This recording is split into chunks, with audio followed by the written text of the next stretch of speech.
to illuminate the often unseen mental health challenges faced by first responders, police officers, firefighters, paramedics, and 911 dispatchers by sharing their stories, fostering understanding, and promoting resources for support and healing.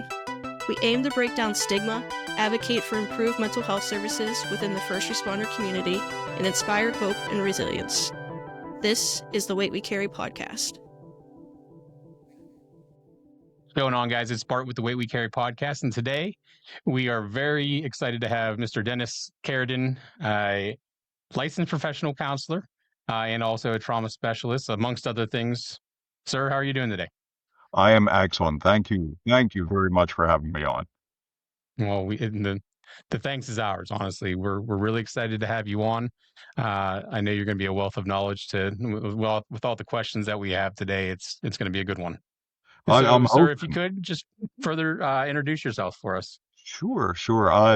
As we were talking offside, my background, and I tell everybody this to start off. I'm a father of 3, so I have 2 older kids. And look, at the end of the day, no matter what's on my resume, I'm a father, and I tell people that means more than anything else that I do in the world. So I have 2 adult children, and I have this precocious 4-year-old that, yes, I know what I did during COVID type of thing, but she's the love of my life. I'm a licensed professional counselor. I'm a diplomat for the American Academies and expert in traumatic stress. I am a expert in traumatic stress. I'm the founder of the Trauma Survivors Foundation. I've been in practice now for 29, I hate to admit to this, 29 years. Former EMT, former firefighter, and all around good fellow. I do like long walks on the beach and pina coladas and Fantastic. And I'll let everyone know I found you over on TikTok and put some really good information out over on TikTok. Any other socials that you're on, that you frequent, that you put out information on? Well, me personally, I'm out on Facebook and I'm out on Instagram. I don't do X, and well, that sounds kind of weird, but I don't do ecstasy. I'm not on X, not on Threads, but primarily now Facebook, Instagram, and TikTok. So is the foundation, so is the Trauma Survivors Foundation. The funny story about it, our manager, Jen, back in April said, well, you should start telling stories on TikTok. And I was like, come on, nobody really wants to hear my garbage out there on the air. And next thing I know, I get this 10,000 follower. Now I'm at 13,000 and it keeps growing. And I am absolutely tickled with this. And I love posting things to Facebook and Instagram, and it's mainly educational, or I try to put some funny stories out there or something heartfelt and, what have you. But TikTok's responsiveness, how you and I found each other, TikTok's responsiveness with just the wonderful questions, the comments has been unbelievable. Really unbelievable. I think Facebook is a little jaded. I think we dive into areas of the world that maybe we shouldn't. Instagram, I think, has a nice little calling and it has its own little niche, but TikTok tends to be very responsive. And I found the first responder community and the healthcare worker community on there to be exceptionally kind, but also very inquisitive, very, very inquisitive, which I enjoy. So, sir, let's get into these questions, okay? We'll start off right here. The Trauma Survivors Foundation was born out of the Sandy Hook tragedy. Can you share what that experience was like and how it shaped your vision for the organization? Sure. When we had, and I go back a little bit, so I spent time on the pile during 9/11, and I started noticing a trend as a trauma therapist. And keep in mind, there's differences, right? There's somebody that specializes in trauma, there's somebody that's trauma informed, and then there's us guys that are trauma therapists that are on scene that do these crazy things that we do. And when I was up at 9/11, this was, prior to Sandy Hook, I started noticing how we run in right at the beginning, just like a first responder, and we're doing debriefings and we're talking to people. but we're really not following up. So started noticing that. And my ideas started kind of shaping from that movement of what happens next, right? So during Sandy Hook, I was up there for about a month. And one of my first charges was working with the first responders, the families. Um, and then after a weekend of that, I was asked to go out to Groton, Connecticut, where there were several of the families had worked in this one company, which happened to be a healthcare company. And we were stationed in Danbury, Connecticut at the time. My partner and I were stationed in Danbury. And I was driving out and I stopped at a Dunkin'. There's only like 7 million Dunkins in Connecticut, that in Massachusetts. So I stopped in one at like 6 a.m. in the morning, right? And as I got in there, I was dressed in a suit, tie, looking professional to go out to this healthcare company. And there was a young co-ed that was at the counter, and she had just a look. She didn't look okay. I didn't know, just thought maybe she was sad about the time, sad about what was going on. But it was also 6 in the morning, so she might have just been sad that it was 6 o'clock in the morning and she was working. So I got up to the front, noticed a couple of people had asked her for coffee, but I got there and I asked her for large hot black. That was pretty straightforward. And then all of a sudden she just starts crying. And I thought, that weird little thought of, so nobody's ever ordered a large hot black before? I mean, what is this? And the manager came out. Now I'm thinking, oh my God, I'm going to get bum rushed at a Dunkin' at 6 o'clock in the morning. And the manager looked at me and goes, "What did you do?" And I was like, "Ma'am, I've done nothing. I just literally asked, for a hot black." And she is now, the co-ed is now just sobbing. And I said, "Look, I'm not a reporter. I'm a therapist. I'm a trauma therapist." I said, "What's going on?" And I found out that her nephew was one of the boys that was killed at Oh, Sandy Hook. geez. And, my heart just sank. It just absolutely sank. I turned to the manager and I said, "Look, give me 30 minutes." And I said, "Let me talk to her, please." I said, "That's my job out there. They can wait at the company out in Groton." I said, let me talk to her." So I sat down with her for about 30 minutes, found out that yes, she's in college. She had this crazy high deductible insurance. It was like a $20,000 deductible and, all this stuff. She had been to one of the debriefing groups that we held during the weekend, but she was afraid to talk in the group.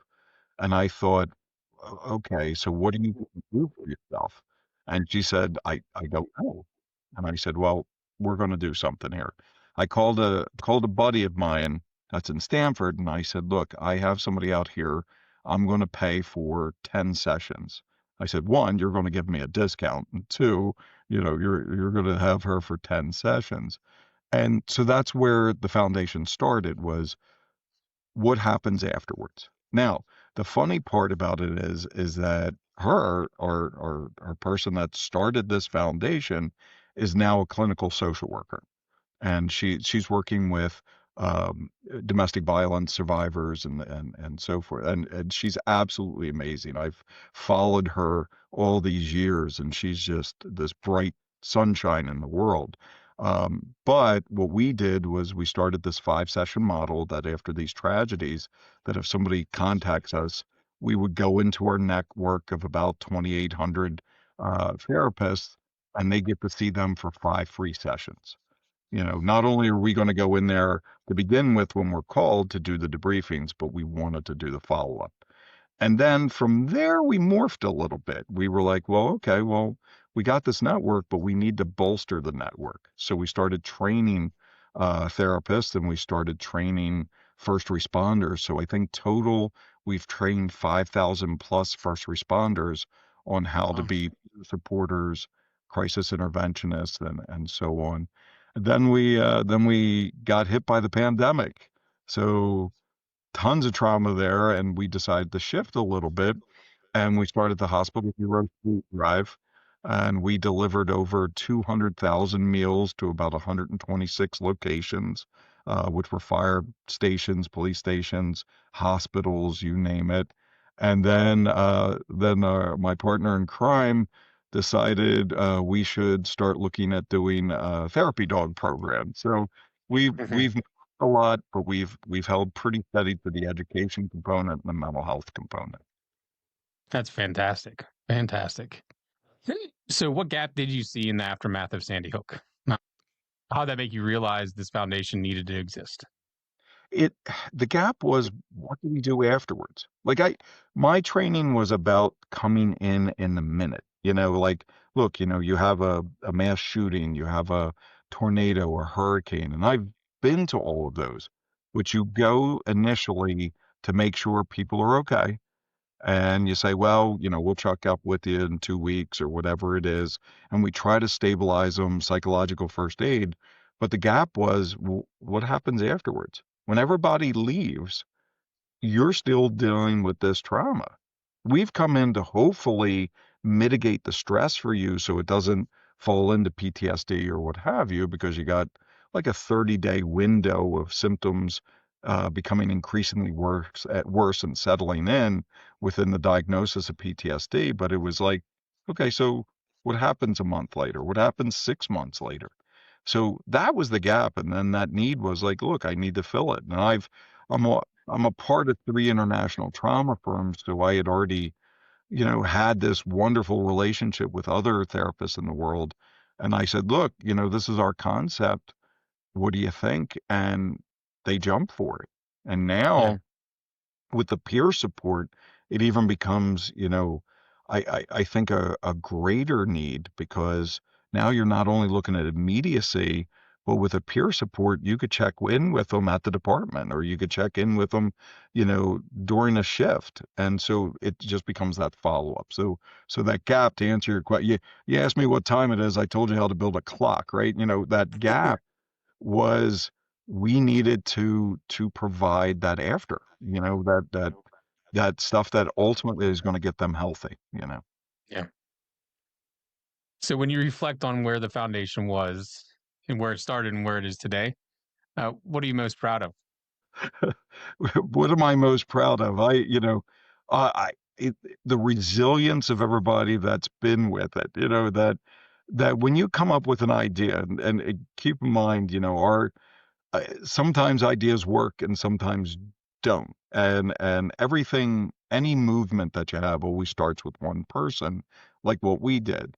But it takes an absolute village to keep a foundation going. And so for people to believe in us now for 13, 14 years, ever since Sandy Hook, for people to believe in us and to help us, when, and I go back to the pandemic. I just had this idea of, like, I would like to give food to some healthcare workers. And it was actually nurses at Jefferson. They hadn't eaten. And I thought, I need food. And I reached out to my network. And the next thing I knew, I had 125 burritos to bring to them for dinner, because they hadn't eaten all day. And then the next thing I knew, I had KFC calling me saying, hey, I got 1,500 meals. Can you come pick them up to deliver? And so it was the people that believed in us, and the resilience of those people to say, we're going to stick with you. Now, I also along the way, we picked up who you've corresponded with, folks like Jen, our manager, which, she's been unbelievable to us. It's like when you find the right people to help manage and to help run a foundation, and our board, oh my God, these are people that are just incredible people that came together to decided, we believe in you and we believe in what this can do. Now, have we had interesting things that have fallen apart over the years? Absolutely. Not every event is a billion-dollar event. Not every program we try to run is awesome, but it's that absolute resilience of continuously believing in it. So that's when I look at it now, I look back and go, oh my God, it started with 10 sessions that I gave to somebody out of my own pocket. Now we're looking at, having therapists and peer support in 41 different states, Oh, and wow. having that ability to say, like, look, we got somebody in Pittsburgh, right? We got somebody in Pittsburgh that, needs a therapist. Okay, well, I'll ring it up. Hey, they can go see Richard, and he's a great therapist out there. So yeah, if you can't feel my exuberance about it, I get very excited about what this program has been. Rightfully so. I think it's such a it's amazing to me to build from now knowing what you built it from and what it came out of. That's just an amazing thing, and it shows that we still have humanity, and that's it's fantastic to see. I I love that. I love that because it is. It's about giving back. When at the end of the day, when you watch the news, you look at social media, you think we've all gone completely mad. We've gone crazy. But you also have to understand, we had this past weekend, we had our inaugural autumn 5K or autumn run, and we had about 100 runners that came out on this crisp autumn day, and they were just so kind, and most of them run. We have the St. Patrick's Revenge, where we get between 600 and 1,000 runners. So this was the inaugural, so about 100 runners, but every single one of them were like, we came for you, we came to support the first responders, we came for healthcare people, we just want to be here. And when you hear that, you're doing something right, or at least they're being way too kind for a beer clean towel, but they're absolutely awesome. One quick story out of the autumn 5K to see how our community has built is that we partnered with Dynamite Details, which are actually run by two law enforcement officers. And so the prize is that if you got randomly picked, your car would have an exterior detail while you were running. So they did this awesome. Like, it was like a $400 gift that we gave away because these guys are so awesome. So the winner, Christine, she wins the prize, and she comes up to me and she goes, "Hey," she goes, "I am on a mission to run in all 50 states, and I chose your program here in Delaware. I chose your program to run in Delaware." And I was like, if tears didn't start coming then, that was rough. He goes, "But I'm in a rental car. I want to give it away." And I was like, "Are you serious?" And she's like, "Yeah, I'd like to pay it forward." So then we randomly pick someone else. And I kid you not, we picked Patrick, who was a retired Baltimore City firefighter from Baltimore, Maryland. Like, you can't make this up. And it was such a good community event, and they were so happy to help each other and just to go through it. So that's the community. And then our sponsor, Wawa, which Wawa has been amazing to us. We had 200 soft pretzels that we were able to donate to the Wilmington Police Department, and that's the community that we've built. Just this great, friendly thing from the humble beginnings from a tragedy. That's amazing. It's It's amazing, and rightfully so. Thank it, you. oh Thank you no, for. it's wild, man. It's wild. So, if you could, what are some common misconceptions you've encountered about trauma or PTSD, particularly in public safety? Not every single public safety person or healthcare worker has PTSD. Stop it. I think people automatically think that every cop in the world, every firefighter, every dispatcher, they're broken. They're broken because, and let's look at a couple of elements of it, is because they don't understand the language, they don't understand the humor, and they don't understand the silence. And I'll break that down a little bit. So the outside people, and there's if you look at Lieutenant Colonel Dave Grossman, right? He wrote the books on killing, on battle. Amazing writer, had coined the term sheepdog, right? Saying that 98% of the world are sheep, right? They're people in the world. They're the ones that get really upset that if you don't smile while handing them a latte, they're those people in the world. For them to see a tragedy, they might see in their lifetime 4 or 5 critical incidents. They don't see that much, right? It might be a death of a loved one, it might be a car accident, but they really don't see trauma and tragedy. Then there's 1% of the world that are the wolves, right? And the wolves are the ones that are trying to kill the sheep. They're the murderers, the robbers, the bad people of the world, and their whole lives are based in chaos and tragedy, right? And then there's the 1% that are sheepdogs, which include the military, that include first responders and our healthcare workers. And they're the ones that are as aggressive as the wolves, that have this compassion for days for the sheep, but they also have these strong abilities. And one of the big strong abilities is gallows humor. So I tell people, if you hang out in the emergency department with healthcare workers for 20 minutes on a Friday night, you're literally going to go, oh my God, what's wrong with these people? Nothing. There's nothing wrong. They're just trying to deal with the 1%, this garbage that they see in this very tragic, tragic state. And that's the same way with cops, with dispatchers. And believe it or not, dispatchers are the ones that I think have some of the funniest humor, but that's just me, you know, and you see that because it's a way of coping. The second thing that you see is the silence. So we go from this gallows humor of trying to make ourselves laugh and trying to look at tragedy, at least so we don't cry, right? And then we have silence where we go quiet. What do we call code black, right? Where we just go quiet and just don't talk to us for a while because we're trying to process the horror in our heads. It doesn't make us it doesn't make us broken. It's just the process to it, right? And then ultimately you have you just have the way we communicate about the world. And that's a little different. It's I my partner and I, he he's a lieutenant with the Wilmington Police Department. And if we take the family out, if we take the family out, him and I will fight for the corner chair that has the back against the wall because we have to see who's coming in to try to kill us. And it's funny when you have a cop do it and then a shrink do it, and the word his wife is another officer, is a sergeant, so you get the three of us together, and nobody's sitting we're all sitting on the same side of the table.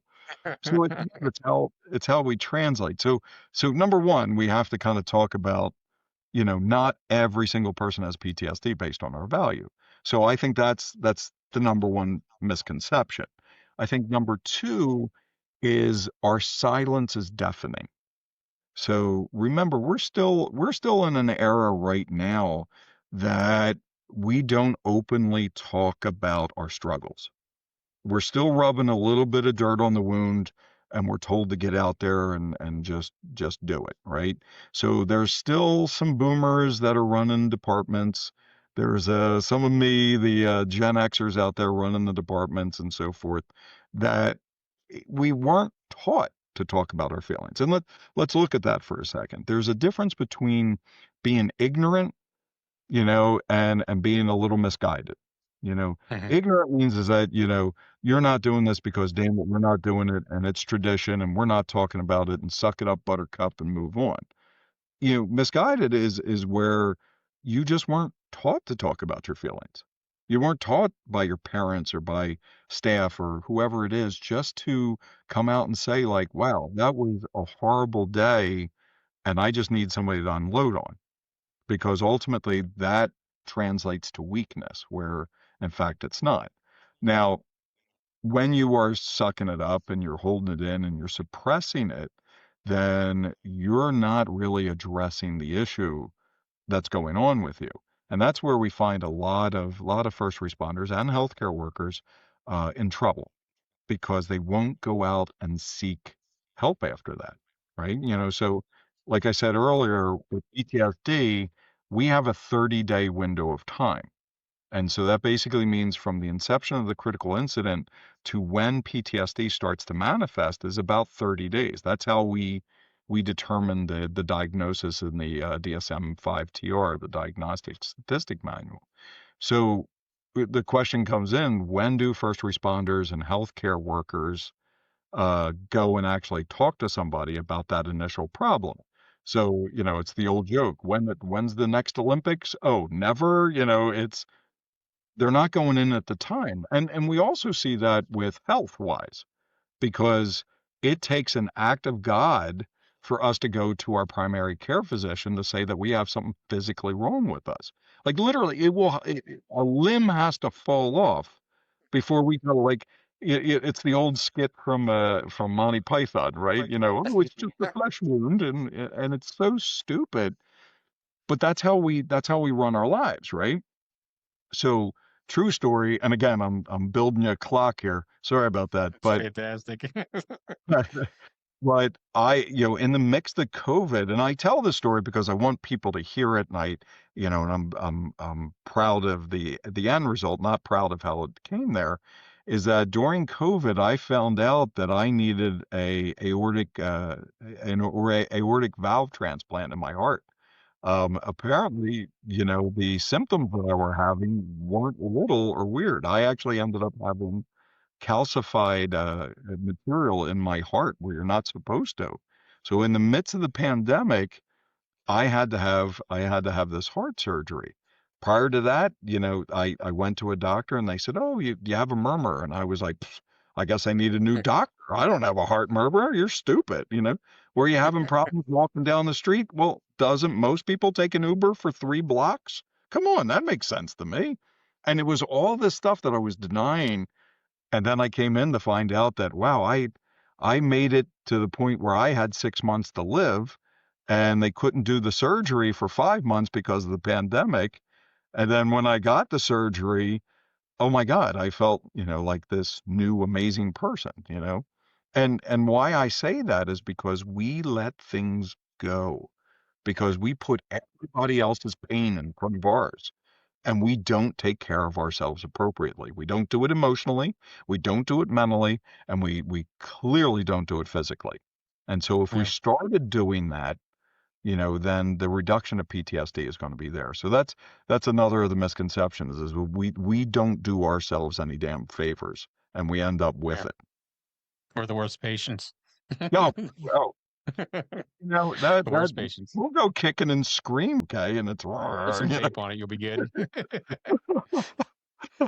uh, so, can you explain the importance of trauma informed care and what it really means in practice? So like I mentioned earlier, Mm. trauma-informed care is a little bit different than, so if you have a trauma-informed therapist versus a trauma therapist, there's a little bit of a difference there.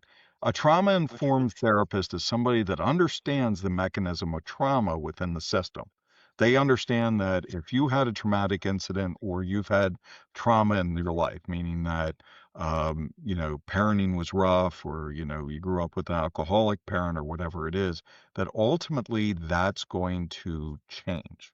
Now, why I say that's a little bit different is because they're not necessarily built to work with the first responder or the healthcare worker. Like the majority, and it's funny, we talked about, I just put out a little TikTok video of this, and if you go there, it's Dennis Carradin Jr., you can go there. But if you go there, I put out a little one basically saying is that, the question came in is, why are therapists afraid, or why are therapists afraid of working with first responders and healthcare worker? And I said it wasn't that they're afraid. It was just ultimately most therapists are trained to deal with anxiety, depression, family issues, sometimes burnout or whatever it is. There's not a specific training that most of them have that says, well, this is how you deal with somebody that just came out of their third code, or this isn't somebody that had to rip open a car to pull out a 4-month-old from the back seat that the mom and dad were both ejected out of it. There's not that training that you normally get in our classrooms. It's not in the textbook. So Yeah. you have to go beyond that to actually get the training for it. So trauma informed is in the training now, which is great. But the extra added stuff isn't in there. So that's where you have to get somebody that, which I think is the former LEOs, the former dispatchers, the former firefighters, the former nurses. They make the absolute best trauma therapists because they've sat in trauma. Yeah. So they go through the program like you would normally go, but they have all these years of experience, and then they bridge the gap between. Very good. So your foundation provides resources and training specifically for firefighters, police, and EMS. What unique mental health challenges do you see in these professions? They're all crazy. No, no, they, A little bit. and I say that in the most loving tone possible because All they'll right. admit to it. So I think some of the challenges that we see, and let's kind of break it down a little bit. So EMS, when we break that down, and it might be the same for you up where you are and where I am, is that when you look at an EMT, they're working, 3 24s in a row. They're working at 12 different fire stations, just to make ends meet.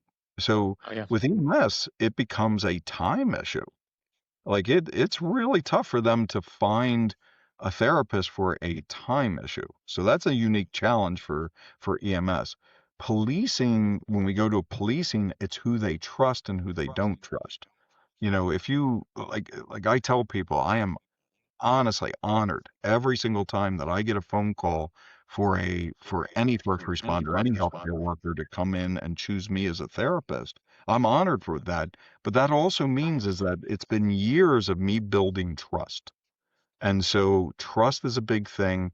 The old regime is a boundary, people telling you just to suck it up or whatever it is. We look at the fire service. Fire service downplays. It's the downplay comparison theory, is where they always think that people have it worse than them.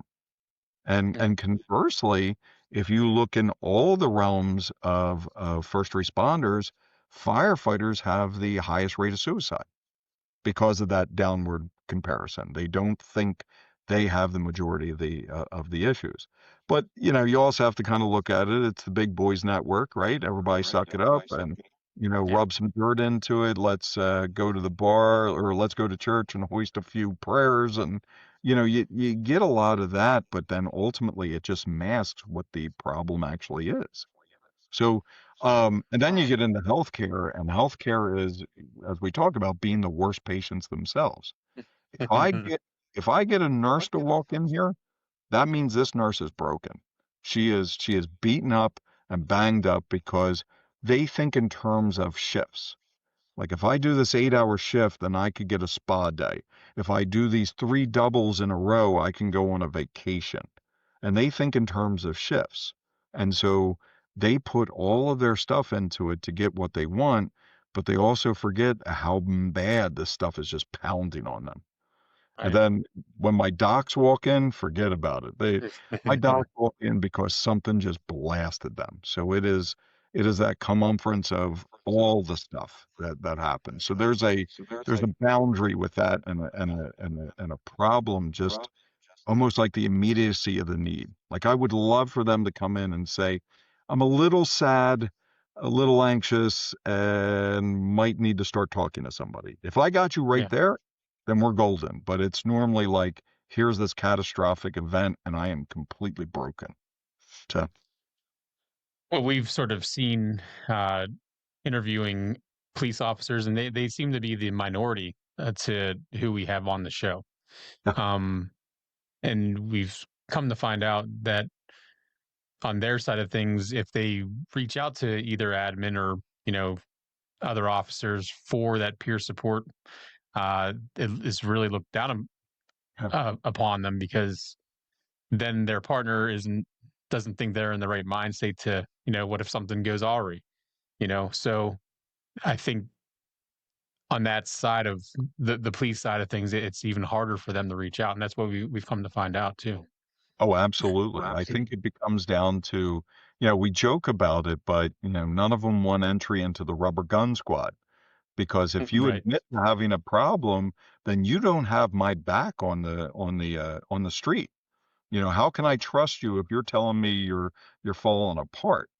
Now, funny enough, the majority of people I see are police officers, Really. and they don't. And it's funny in my area because I'm in Wilmington, but in the Philadelphia area, um, Delaware trusts their EAP. implicitly trust the employee assistance program, where you have Philadelphia and surrounding counties that have no trust in their EAP system.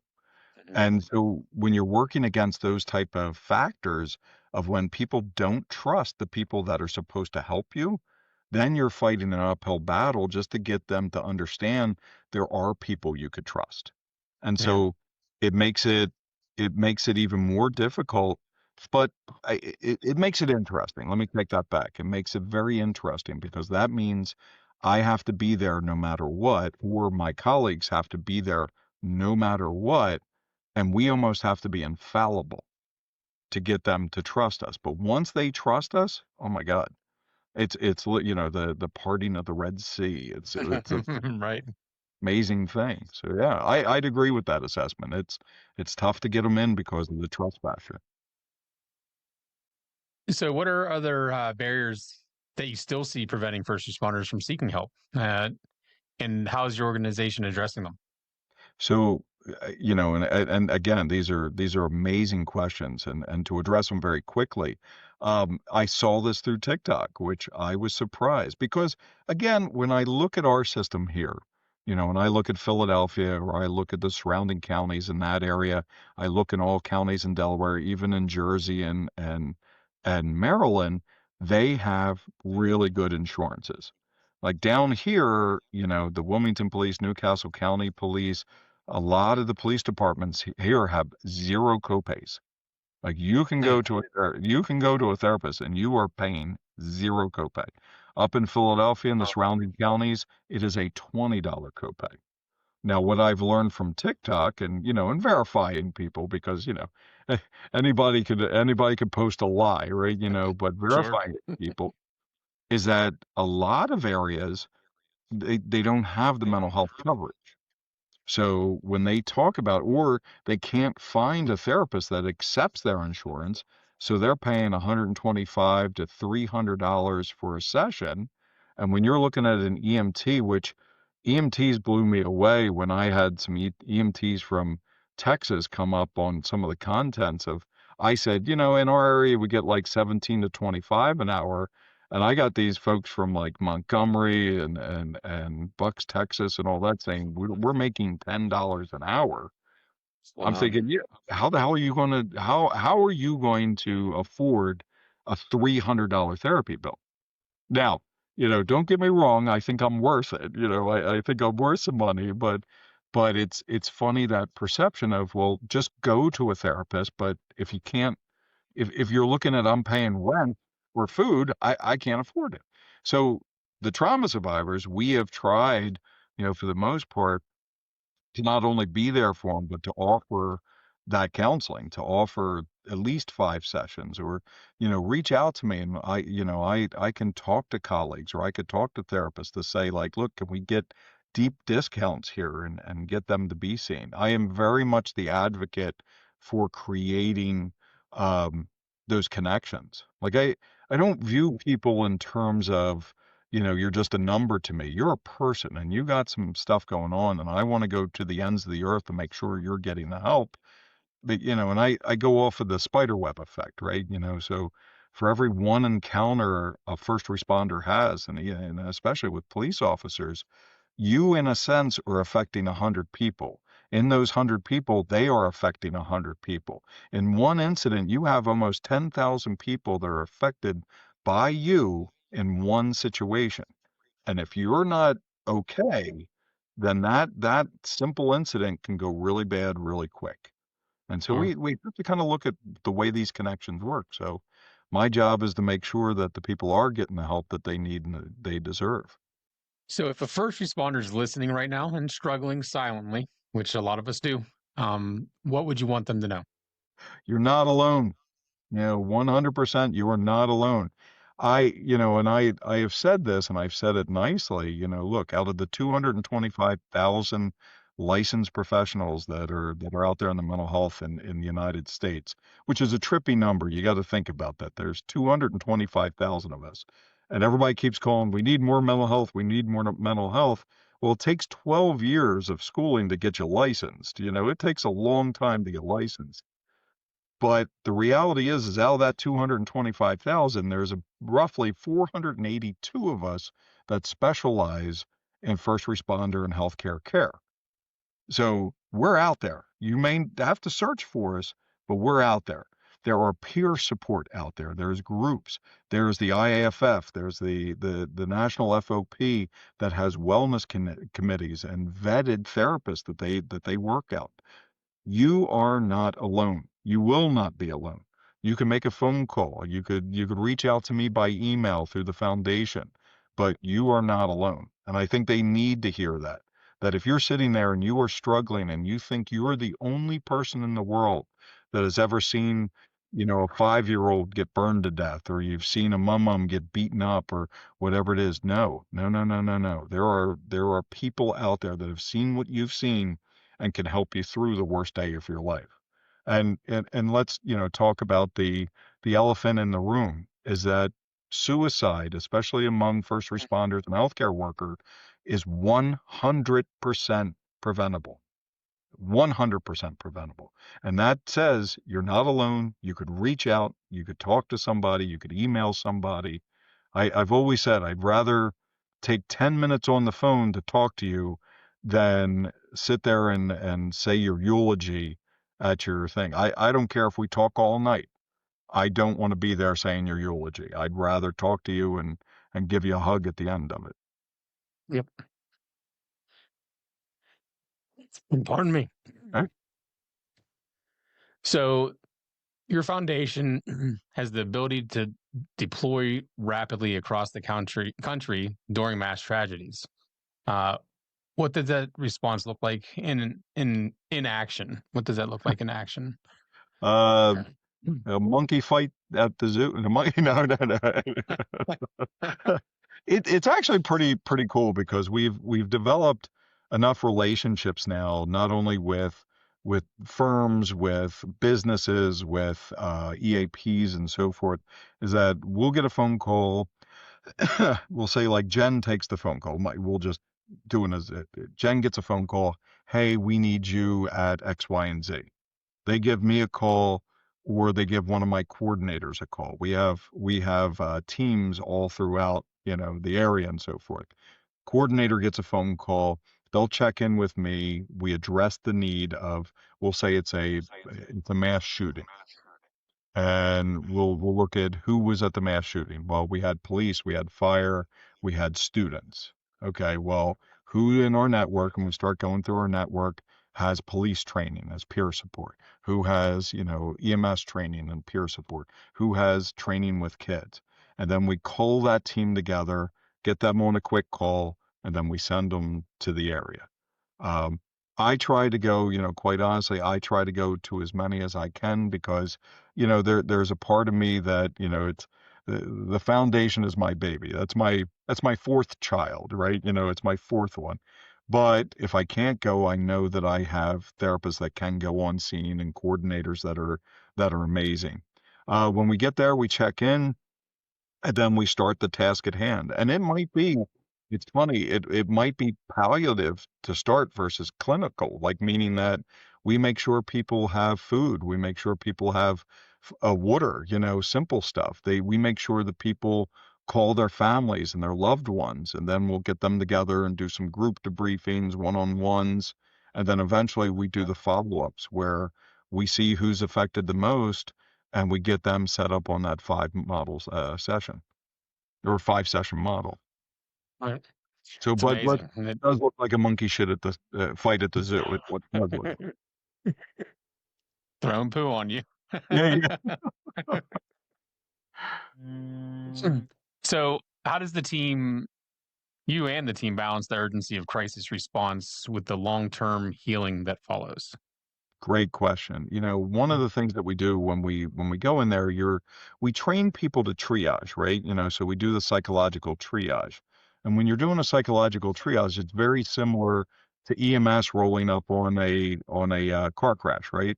Like that the person's sitting on the curb, no visible signs or whatever it is, they could probably wait because there's a person that's laying in the middle of the road with obvious broken bones or whatever it is. And in psychological stuff, especially when we start with a group, we're assessing everybody at their need level. Like it's kind of like we're not afraid of the person that's talking. We're definitely afraid about the person that hasn't said a word and is, the arms are crossed and the legs are crossed. And that might be a person that we get individually, we start talking to them, and then we set them up in a program to have those sessions.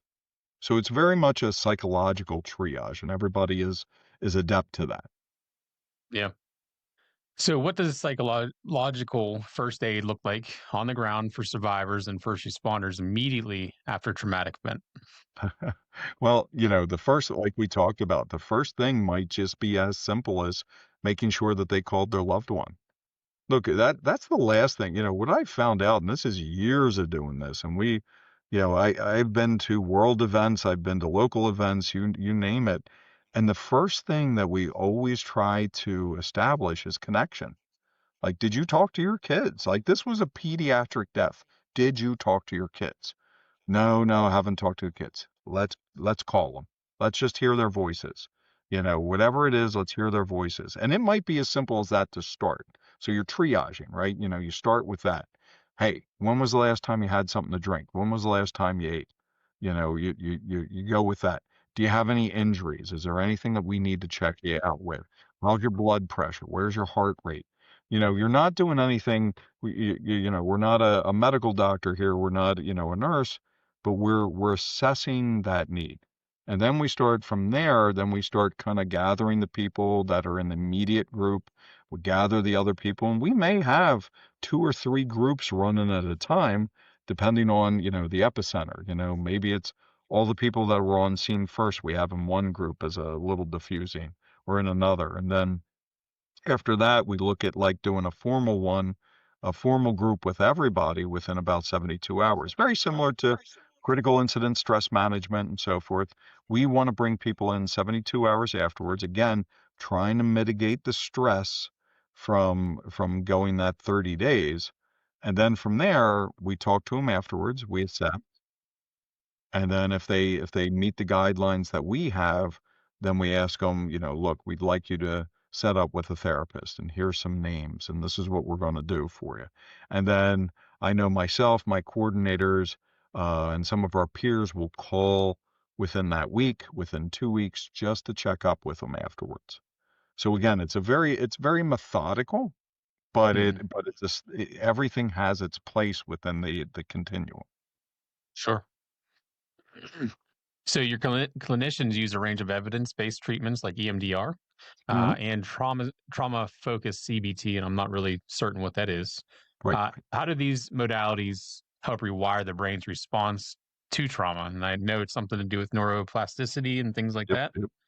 Yep. Okay. Well, when you look at the cellular level of what a trauma response is going to be, is that you have the overacted amygdala that fires out the catecholamines that enacts on the frontal lobe that starts playing around with the adrenaline and so forth. You have the neurobiology of trauma before you even experience your first symptom.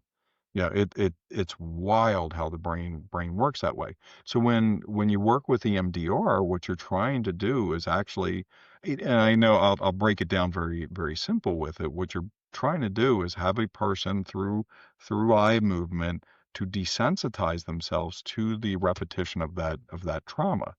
So you're literally trying to take the trauma out of the amygdala so that the person doesn't re-experience it. Now, for the listeners out there going, what the hell did he just say? And is that a fruit you could buy at Whole Foods?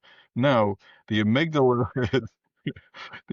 is a little gland. It's about an almond-shaped gland in the brain that holds all memories and experiences, any positive or negative memories experience of it. Think of it as the hard drive of the brain. And in that hard drive, you have files. Okay, so normally you have the Halloween Day Parade file, the, Easter file, the ham sandwich file. You get these little files that go in there that basically say these are the best or the worst days of my life. Now, in the first responder healthcare worker brain, sadly, we have dead baby file, we have horrific car accident file, we have, maggot guy file. We have these really bizarre files that go in there. So when a stimulation outside of us happens, another dead baby, another car accident, the amygdala fires off that file and basically says, oh, by the way, you had this in your brain. I'm going to make you re-experience it right now. And so with EMDR and CBT, what you're trying to do is to shortcut that, or even just to stop that from that process, to say we don't want that file to come up. We just basically want to process the trauma right here, right now, and we're done with it. So it's a little bit it's different, but you're trying to get the person at a cellular level. It's amazing. The human brain it it's amazing. It is an So, amazing thing. so Uh, can you talk about the importance of group therapy and what happens when survivors realize they're not alone in their experience? It's funny. I was talking to a colleague about this, and he said, "Why are firefighters better at group than cops?" And I said, "Really?" I said, "You've never hung out at a firehouse in midday when there's nothing going on?" And he's like, "What do you mean?" And I said, "Firefighters get together in groups. They're there for a 24-hour shift, and they're in a group, and they tell war stories or they bust chops or whatever it is, but they're in that group. So when you get a firefighter in a group, it's very natural for them. But when we start looking at police officers, dispatchers, EMS, and even our healthcare workers, they're not really adroit to those groups, because a lot of them, we have here in Delaware, we have, and even in Philly, we have single car law enforcement. Like most of our officers are in the car by themselves for 12 hours a day or whatever it is. So to get them in a group is a little bit more tricky. But once we have them and we have the right peers and the right people, and they start opening up, sometimes you can't get them to shut up. I mean, they really start going, wow, these are people that experience the same crap that I have, and I don't feel bad about feeling bad right now. I feel like I'm somewhat normal. Yeah. So many people, and this is what I come across. Many people think that therapy is just talking. What's different about trauma informed therapy? Well, we slap our patients. Is what we do. No, no. No, no, I always use the phrase, I will sit with your trauma until you're ready to sit with your trauma. I'll carry it for you. I'll carry it all day and every day for you until you're ready to carry it. And that could come into a lot of different ways. If I just sat and I talked to my cops, then ultimately we're going to go right into war stories. So we do more narrative therapy, where we're not talking about war stories, but talking about the implications of those stories. I have them read, I have them do homework, I have them do in session work, because I always tell them, you're not coming in here and giving me some BS story about how you're fine, effed up, insecure, being emotional. I said, you're not giving me that. We're going to work at it. I give them especially readings, and some of the things that I tell them to read, they come back and say, at first I wasn't sure about it, or I thought this was going to be BS, but when they start reading it, the certain books and certain things that I'll give out, they'll actually come back and go, oh my God, that explained my life, or that really kind of helped out a little bit. So it's more active, it's more interactive. And we also know that when they come under a trauma therapist, you have access to that therapist 24/7. So if you're out in the car and you're re-experiencing something, you're going to probably have direct access to that trauma therapist, meaning that I'm on my third shift and I'm now having a flashback from 2 months ago. I'm not going to wait another 5 days for our session. I might as well talk to you right now and process it. So it's again, it's that trust building and immediacy to it. Now, there's therapists out there in the world that'll clutch their pearls when they hear me say, oh, they have access 24/7. But remember, this game is about trust. And so if they can't process that pain for another 7 days, eh, come on, we're They're missing going to something. give up on it. You're going to Yeah, give up on it. very quickly. Very quickly. Yeah, Yeah. So your foundation also invests in the next generation of trauma therapists and crisis interventionalists. Uh, why is this education piece so critical? because I'm damn tired and somebody needs to take over. No, and again, great questions. I'm taking an intern on now in my private practice. He's a 27-year veteran of a police department. He's a lieutenant. He's awesome, but he has so much street cred and street knowledge that just for him to sit with another officer, and especially a younger officer, he can give a wealth of knowledge that a normal therapist can't give. And I use the term normal as in ones that do not deal with, first Sure. responder. But you also look at the generation that's coming up from mine. So I'm Gen X, right? We're the ones that drank out of the hose and Those. rubbed dirt on it, and and I love those TikToks. People come in, we're generation. Shut up. We lived through the '80s. We had horrible fashion sense. Shut up. We were bad, But the the one thing that we weren't taught, and we go back to the beginning, we weren't necessarily taught to talk about our feelings. But, millennials and Gen X or Gen Zs are a little bit more prone to talk about their feelings. So if we can get them to come up to start cultivating that culture of talking about their feelings, then you have an entire shift in departments. You have an entire shift in culture. So maybe one day, well after I'm dead and gone, maybe, I don't know, but Yeah. one day you'll have a department that values mental health care. That isn't just looking at you sucking it up, it's looking at you saying, "Hey, you've been on this traumatic event. Let's process it and get you healthy so you become a better cop, a better firefighter, a better EMT, that you're more connected to not only you, but you're connected to the environment and to society, that you're not in Yeah. that out phase."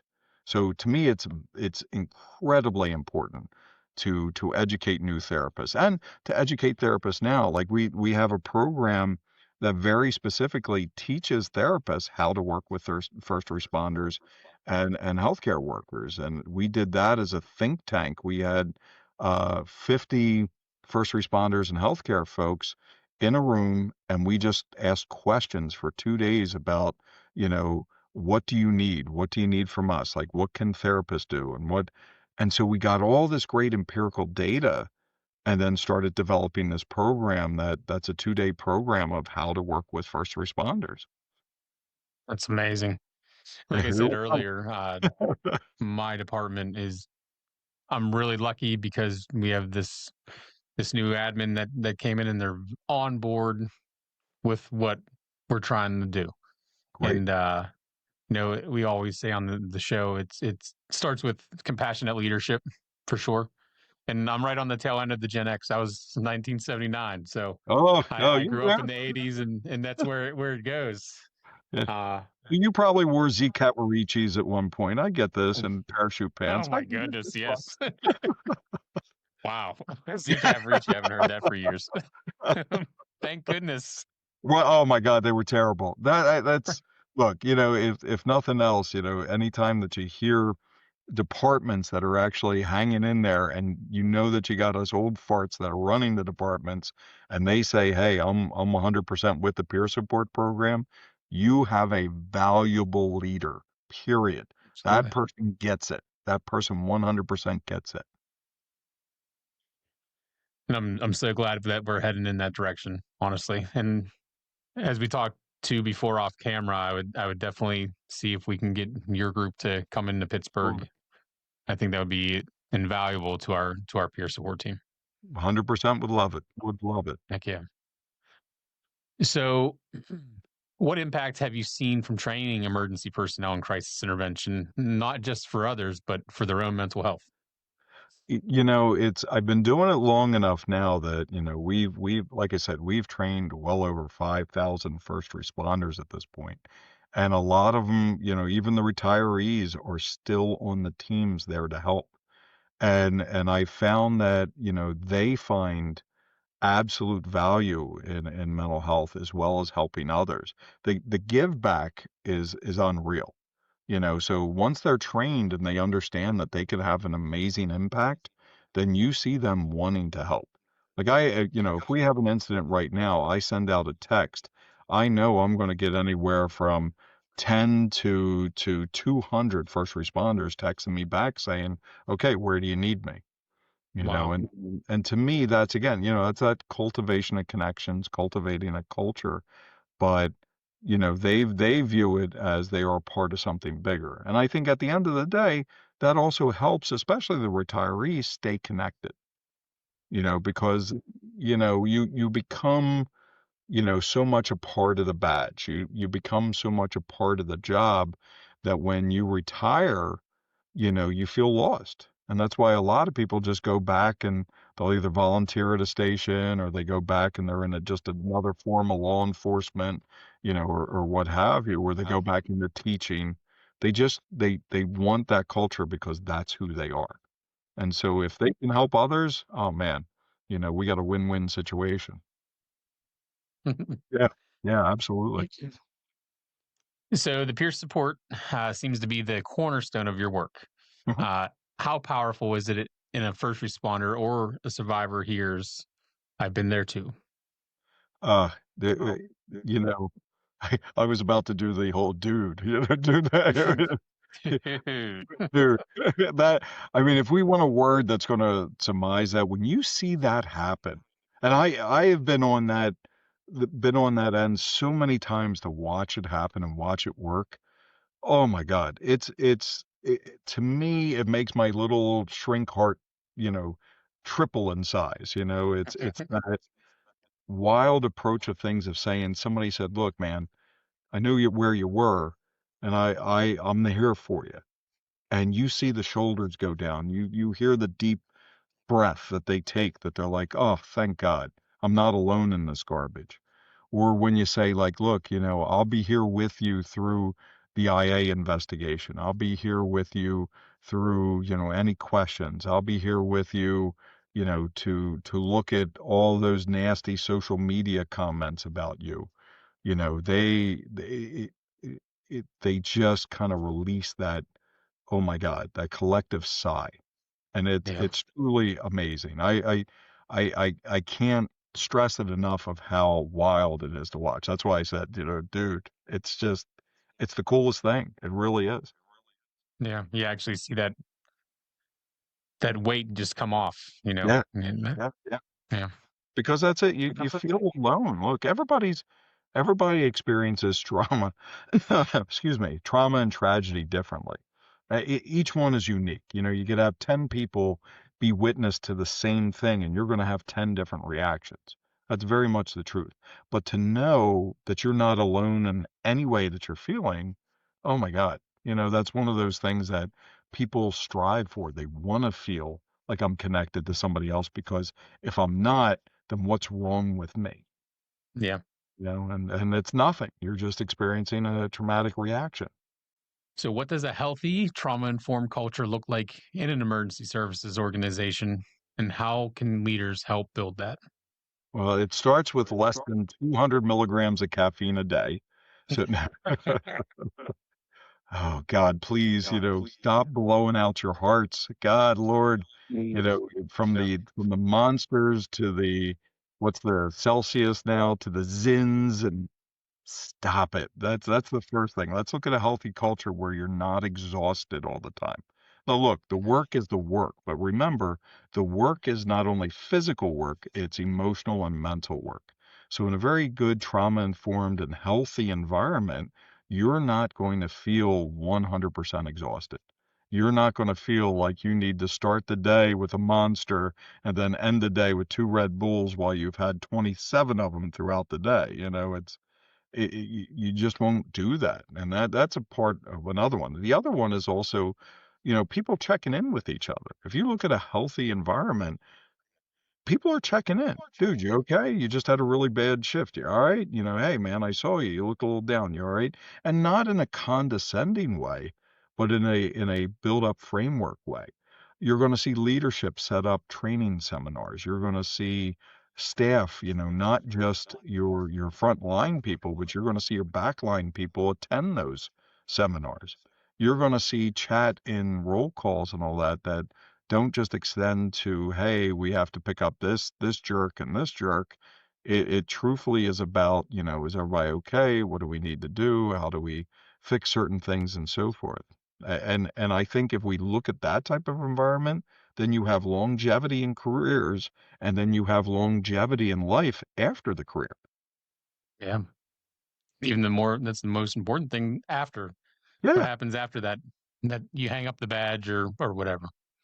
We made it to the last one here, Dennis. You ready for it? I'm ready. I am ready.